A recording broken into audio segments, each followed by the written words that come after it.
I'd like to invite you now to join me in the spirit of meditation. You can come and pay attention to your breath. Breathing in, deep breath, breathing out.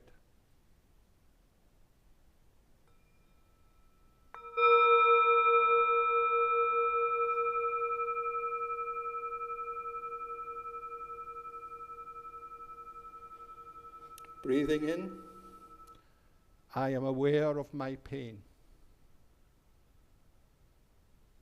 Breathing out, I am aware that I am not my pain. Breathing in, I am aware of my past. Breathing out, I am aware that I am not my past. Breathing in, I am aware of my anger. Breathing out, I am aware that I am not my anger. Breathing in, I am aware of my despair. Breathing out, I am aware that I am not my despair. Breathing in, I am aware of peace. Breathing out, I am aware that I am worthy of peace. Breathing in, I am aware of love. Breathing out, I am aware that I am worthy of love. Breathing in, I am aware of joy. I am aware that I am an agent of joy. Breathing in, I am aware of hope. Breathing out, I am aware that I am an agent of hope.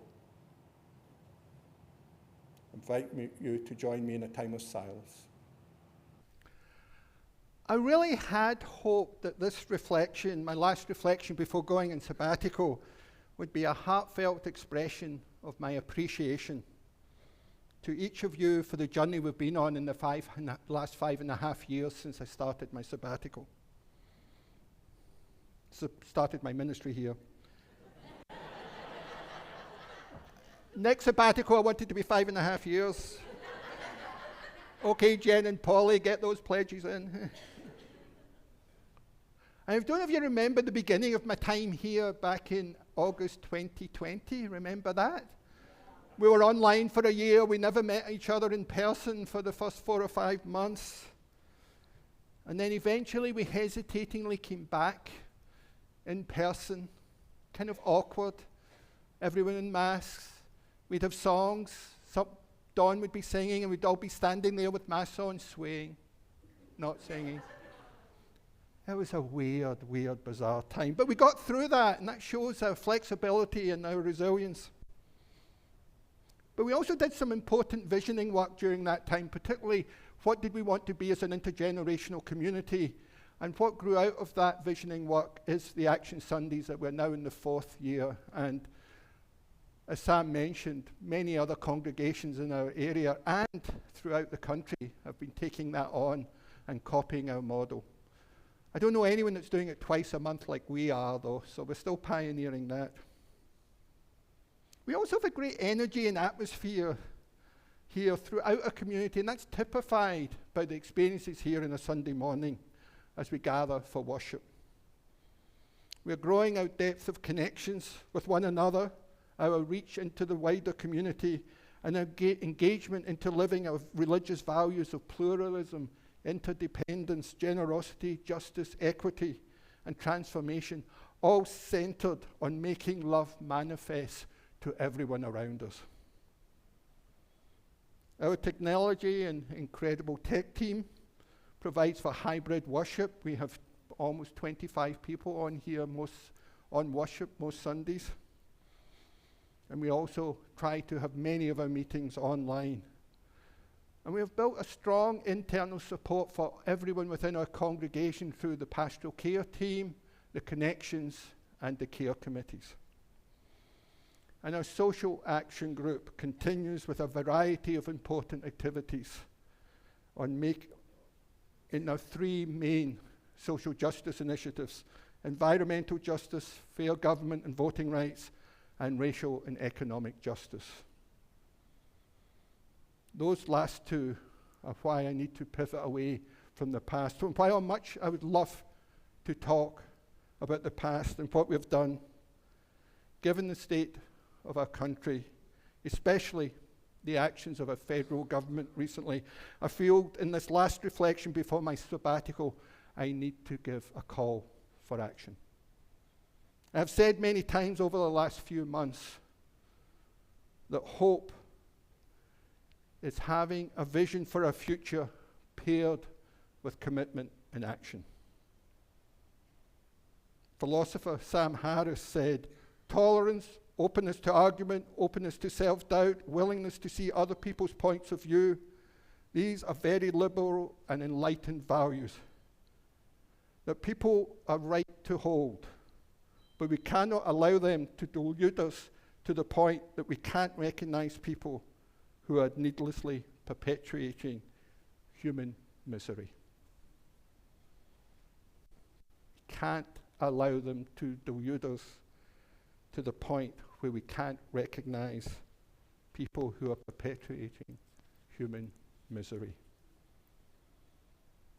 Our federal government right now, through ICE, through the Department of Homeland Security, and the ending of many government programs, including federal subsidies for healthcare, are needlessly perpetuating human misery and fear. This fear permeates throughout many of our communities. This is wrong, and it is a spiritual issue where the most vulnerable amongst us are experiencing needless suffering and fear. But for all the deep concern that I just mentioned, my greatest fear is the undercutting of the laws and our democratic processes with what I truly believe is a move towards an authoritarian state. Authoritarianism is defined as this: the concentration of power in the hands of a small group of people who act in ways that are not constitutionally accountable and who maintain their power through repression and threats of acts of violence. Studies, and this has been well studied, studies have shown that the transition from a functional democracy to an entrenched authoritarian state on average takes 18 months. 18 months from a functioning democracy to an entrenched authoritarian state. Estimates are we are somewhere in the 10 to 14 months into that journey. And if any of us who follow the news can believe it. I believe action is needed by people like us to act now to slow the growth of authoritarianism, stop it, and when we can, reverse it. We can take symbolic actions such as marches, rallies, vigils, and lobbying. We can build alternative systems such as mutual aid to alleviate the suffering of those most impacted. And we can act by non-cooperation, such as strikes and boycotts of communities that are supporting this government. We can oppose, call attention, and publicize our government's wrongdoing. We cannot let this unlawful behavior of our government become normalized. It is wrong, and it's important for each of us to keep saying so. We can bring more people into the struggle, and we continue our partnerships with groups that have been at the front lines of this struggle for many years. The Interfaith Movement for Human Integrity and the Work in Immigration. Indivisible, who have been organizing so many marches in opposition to what the government is doing. Faith in Action, who we've worked with for many years. And our national side with Love, our own Side with Love Unitarian Universalist movement, which has been in the lead on issues of immigration and LGBTQ rights. I mentioned a couple of weeks ago that our current administration is targeting immigrants and the transgender community to see how much coercion and oppression they can get away with and how much will be tolerated by our country before we rise up. We can take action to stop this now by bringing our numbers and power to these vulnerable communities, highlighting what is wrong, unlawful, and an attack on freedoms and rights of everybody deserves. The Minneapolis community has shown us one way of doing this. So if you're looking for a way to get involved or now feel inspired to do so, contact our Social Action Committee. They can guide you in the right direction. And one immediate event that we have is a phone blitz on February 11th to let our political leaders know that we do not want to fund ICE. Contact me about this action that's happening this Wednesday. The killing of innocent citizens in Minneapolis, the violent behavior of ICE, and many unlawful actions of this administration have created a crisis, I believe, in our democracy that must be addressed. I sense there's opportunity to grow our justice work, welcoming everyone who wants to join the struggle right now. In whatever capacity, large or small, we can all do what we can, and we can learn from those who are already engaged in the struggle. We have many people within this community who have been doing this.